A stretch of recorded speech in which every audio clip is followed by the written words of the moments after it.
We move on to the Donetsk Front.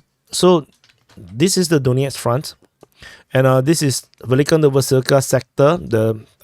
We can call this the Zolotaneva or Donetsk, Novodonetsk sector, Voleda sector, and Marinka sector.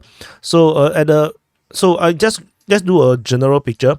Russian forces are attacking at Staromayoske, Uruzaine, north of Novodonetsk, towards Vodian. At Novomikhailivka, Ukrainian forces counterattack at Novomikhailivka.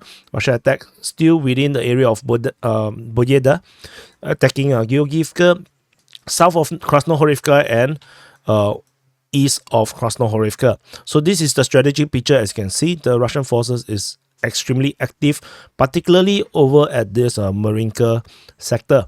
So over in this southern side, this attacks. Can't zoom in. Okay, just do this then.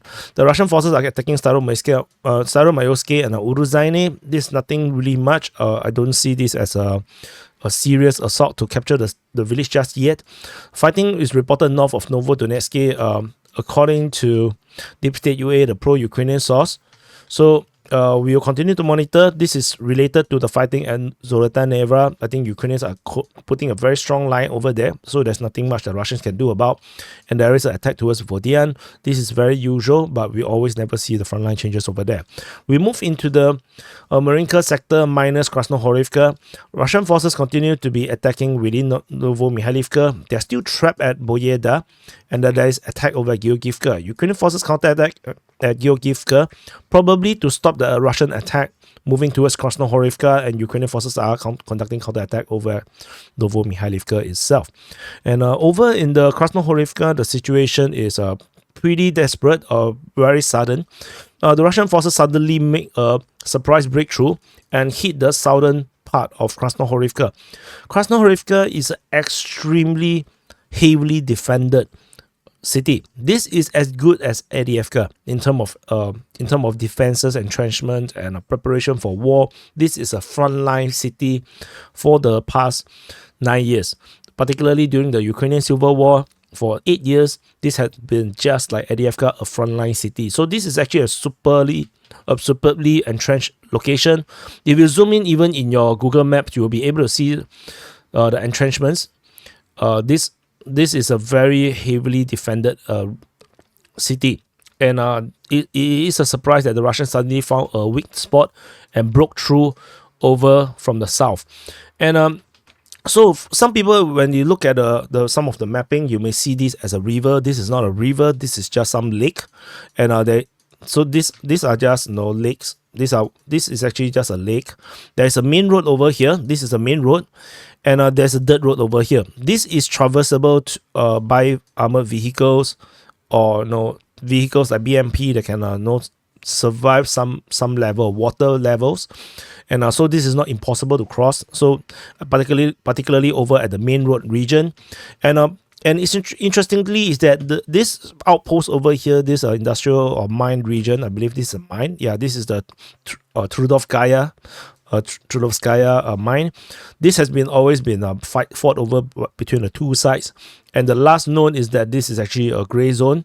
And the Ukrainian forces, while the Russians were here in this area here, the Ukrainians have been holding a strong position around this tree line, and it looks like somehow as everyone is looking at Avdiivka, suddenly there is this breakthrough. It could be a possibility that the Russian forces conduct some heavy bombardments along these tree lines, perhaps by TOS-1A, and weakening or destroying the defenses over here, and they make a run for it and break through in this area here and storming into the south, because I think Ukrainian lines are really weak right now and very demoralized.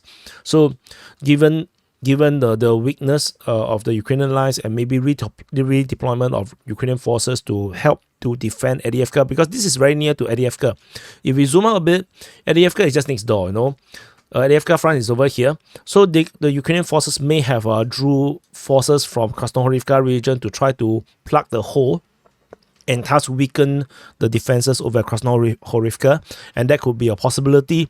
And the Russians are putting pressure. They were attacking from the east actually, and And this is information is coming from Ukrainian sources, DPA UA, and then maybe the Ukrainians were distracted by this attack. Then suddenly there is this storming in, and once the Russian forces able to have a foothold in the south, then things are going to get really difficult, because as we have seen throughout the last month of Russian advances, the Russians, every time they attack the settlement, it comes from two different directions. And when they come from two different directions, the defenders will find it hard to coordinate where to actually concentrate their forces. Particularly, Krasnohorivka is not a small city. This is the size of Avdiivka.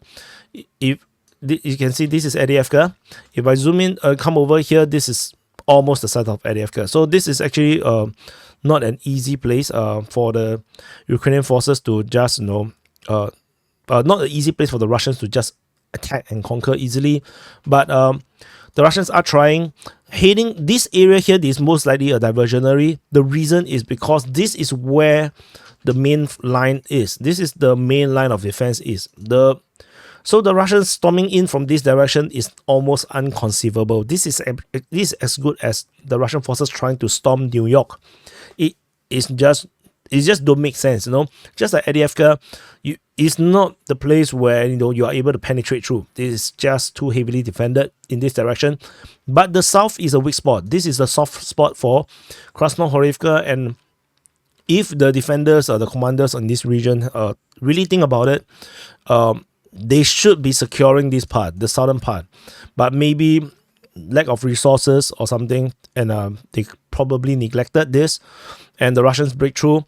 And once they break through, if they head towards the west, then this city is going to fall very easily, because then everything else behind is just so soft. It's just a soft belly behind.